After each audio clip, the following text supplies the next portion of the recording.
ఓం హ్రీంకారాసనగద్భితానలసికాం సౌః క్లీం కళాం బిభ్రతీం సౌవర్ణాంబరధారిణీం వరసుదా ధౌతాం త్రినేత్రోజ్వలాం వందే పుస్తకపాశమంకుశధరాం స్రగ్భూషితాముజ్వలాం త్వాం గౌరీం త్రిపురాం పరాత్ ప్రకలాం శ్రీచక్ర సంచారిణి ఓం శ్రీ బెజవాడ కనకదుర్గాదేవ్యై నమః. మనకి ఈ పంచగ్రహ కూటమి ఏర్పడుతోంది మనకి 2026 సంవత్సరంలో ఫిబ్రవరి మార్చ్ ఎండింగ్ వరకు కూడా. రాహు మనకి ఫిబ్రవరి 14 తర్వాత మనకి రాహు కుంభరాశిలో ఉన్నటువంటి ఆ రాహు ప్రక్కకి కుజుడు, రవి, బుధ, శుక్ర గ్రహాలు 4 గ్రహాలు కూడా ఏర్పడి కలిసి ఒకే రాశిలో కుంభరాశిలోకి వస్తాయి. దీన్ని పంచగ్రహ కూటమి అంటాం. ప్రస్తుతం మనకి చతుర్గ్రహ కూటమిలో ఉన్నాం మనం. అంటే ఈ యొక్క రాహు కాకుండా రవి, కుజ, బుధ, శుక్ర గ్రహాలు మకర రాశిలో ఉన్నాయి. ఈ పంచగ్రహ కూటమి, ఈ చతుర్గ్రహ కూటమి ఏర్పడడం వలన మనకి ఒక్కొక్క రాశి వారికి ద్వాదశ రాశుల వారందరికీ కూడా ఒక్కొక్క రాశి వారికి విడివిడిగా ఏం జరగబోతోంది అన్నది ప్రొఫెసర్ డాక్టర్ ముల్లపూడి సత్యనారాయణమూర్తిని నేను మీకు తెలియజేస్తున్నాను. అయితే ఈ యొక్క పంచగ్రహ కూటమి అనగానే ఏమవుతుందంటే 5 గ్రహాలు నేను హెల్ప్ చేస్తానంటే నేను హెల్ప్ చేస్తానంటూ 5 గ్రహాలు 5 డిఫరెంట్ ఐడియాస్ ఇస్తూ ఉంటాయి. దానివల్ల ఏమవుతుంది, మామూలుగా అయితే ఒకళ్ళే ఉన్నారనుకోండి, ఒకళ్ళే వంట ఎలాగో అలా చేసేస్తాం. ఇద్దరు ఉండేసరికి డిఫరెంట్ అవుతుంది. కొంచెం ఉప్పు ఎక్కువని ఈయన ఏమంటాడు, ఆయన తక్కువ అంటాడు ఇట్లా. సో ఎప్పుడైతే ఇద్దరు, ముగ్గురు, నలుగురు, ఐదుగురు పెరిగిపోయారో మన యొక్క రాశి మీద ఫలితాలు అనేటటువంటివి మారిపోతాయి.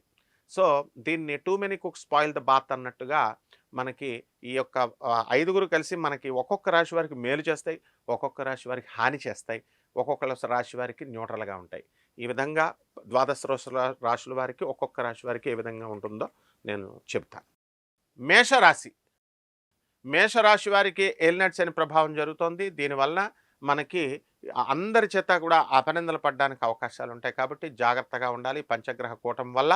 అందులోనూ మనకి ఈ లాభములో ఉన్నటువంటి ఈ యొక్క రాహు మండలాధిపత్యాన్ని ఇవ్వడమే కాకుండా రాజకీయ నాయకులకి చాలా పోస్టులు కూడా రావడం జరుగుతాయి. అండ్ విద్యార్థులందరికీ కూడా మా మిథున రాశిలో ఉన్నటువంటి గురుగ్రహ ప్రభావం వలన విద్యల్లో ఎక్కువ శ్రద్ధ చూపించాలి. ఇప్పుడు అసలే కాంపిటేటివ్ ఎగ్జామ్స్ ఇవన్నీ కూడా ఎగ్జామ్స్ టైము. కాబట్టి ఆ గురువు మనకు అంత అనుకూలంగా లేడు. అయితే ప్రభుత్వ సంబంధమైనటువంటి వ్యవహారాలన్నీ కూడా ఈ మేషరాశి వారికి కలిసి వస్తాయి. ఈ మేషరాశి వారికి విదేశీ యానాల కోసం ప్రయత్నిస్తున్నటువంటి వాళ్ళకు కూడా విదేశాలకు వెళ్ళడానికి అవకాశాలు ఉంటాయి. కాబట్టి ఈ రాశి మహిళలంతా కూడా వాళ్ళకు కావలసిన చోట్లకి ట్రాన్స్ఫర్ల కోసం ప్రయత్నిస్తున్నారు.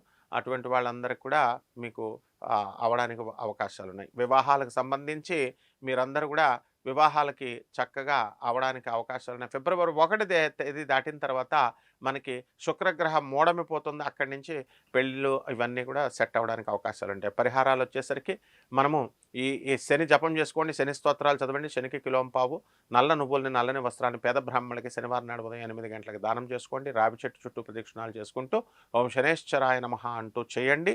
ఈ విధంగా చేసినట్లయితే సరిపోతుంది. శుభమస్తు.